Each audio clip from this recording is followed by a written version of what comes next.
morning, students. This is Sanchita ma'am. Let us begin the new topic, that is the effects of electric current from the lesson 14, electric current and its effects. First of all, you should know about the resistance. Now, what is resistance? Resistance is a conductor which offers opposition. That means, for example, the cars move with greater ease on a smooth road than on a bumpy road. This is because the bumpy road offers a great force of friction. That means it requires more force when it moves on a bumpy road and the car moves slowly. Similarly, some materials are there which resist the flow of electric current that flows through them. So, we can say the property of a material by virtue of which it opposes the flow of electric current through it is called its resistance. The lower the resistance, the greater is the current flowing. That means the materials which has lower resistance power, through them the more electric current can flow. So on the basis of this property, materials are of two types, the conductor and the insulator. So what are the conductors? Materials like metals have a very low resistance. So they conduct more electricity and are called good conductor or simply the conductors. And the materials like wood, plastic, rubber and mica conduct almost no electricity. So they are called poor conductor of electricity or insulators because they have a very high resistance. That means they offers more opposition towards the flow of electric current. Now come to the point, that is the effects of electric current. An electric current can produce three effects. These are the heating effect, magnetic effect and the chemical effect. Now we will discuss the chemical effect of current. That is, the heating effect of electric current.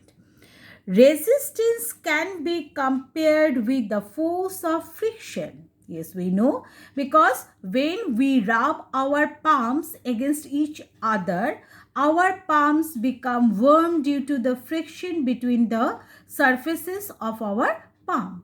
Similarly, when an electric current passes through a high resistance wire like nichrome wire. Now, what is nichrome wire? Nichrome wire is a wire which is made up of alloys of nickel, chromium and iron. So, it is a mixture, nichrome is a mixture of nickel, chromium and iron. So, this nichrome wire has a high resistance power. So the electrical energy is converted into heat energy which heats up the resistance wire. So this is called the heating effect of current. The amount of heat produced in a wire due to the heating effect of current depends on two factors. So what are the two factors? Resistance of material and magnitude of current passed through the wire. Now let me explain the first point, that is the heat produced depends on resistance of material. The amount of heat produced by an electric current depends on resistance. The higher is the resistance of the material, the greater is the heat produced. That means the materials which produce more resistance, that there the more heat is produced. And if the low resistance is there, that means the materials which have low resistance, then there the less heat is produced. And the second point is the heat produced depends on magnitude of current. Magnitude means the amount, how much. Okay, so the small current passing in a wire produces less heat but large current, that means large amount of current passing through the same wire produces much more heat. Greater the magnitude, that means if the amount is more, that means more amount of current passed through a given wire, greater will be the heat produced in it. Now, I want to explain you the applications of the heating effect of current. So, where we can apply, that means apply the heating effect of current in our day-to-day life.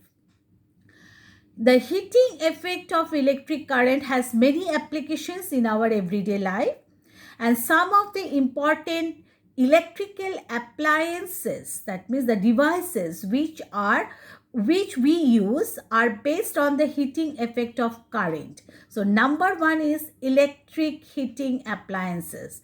The electric heating appliances such as electric room heater, electric iron, electric kettle, electric toaster, electric oven, water heater, that is the geyser, and the immersion rod work on the principle of the heating effect of current. Now, you see, all the electric heating appliances contain coil of a high resistance wire called the heating element. So here you can see this is the heating element. It's a coil of a high resistance wire. The wire, it is present in a coil. That means it is here, that there in a, that means in a coil, we can use the high resistance wire. So this is called the heating element, which is made of, again I said, the nichrome alloy. That means the material which is made of the iron, nickel, chromium and magnesium. So when electric current is passed through an electric heating appliances, a large amount of heat is produced in the element. So where this is the element, here the large amount of heat is produced. So here we are using the heating element as the nichrome wire.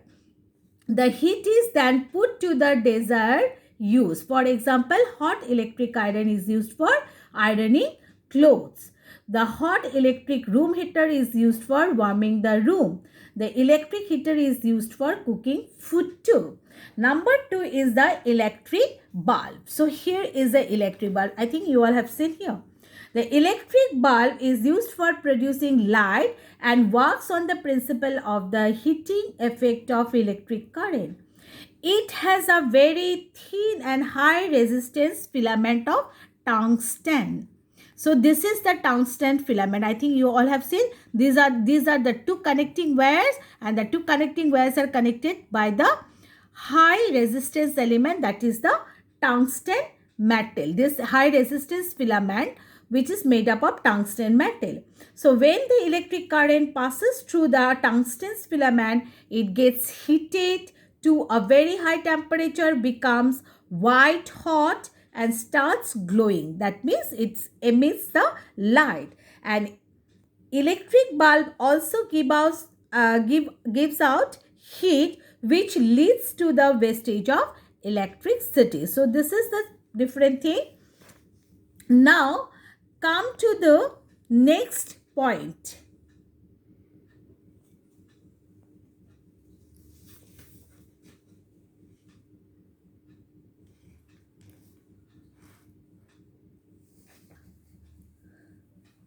The next is the electric fuse. An electric fuse is a safety device which breaks the electric circuit when there is an excessive flow of current in the circuit. That means the electric fuse, it helps the what we can say that it is used to break the excessive means, that means more than enough flow of current in the circuit, hence preventing damage to the electrical appliances and possible electric fire. A fuse works on the principle of heating effect of current. So a fuse consists of a piece of thin wire that is generally an alloy of tin and copper. So a fuse, it has a wire which is generally normally made of the alloy of tin and copper having a low melting point. So it is always connected in series with a electric circuit. So this is the electric circuit.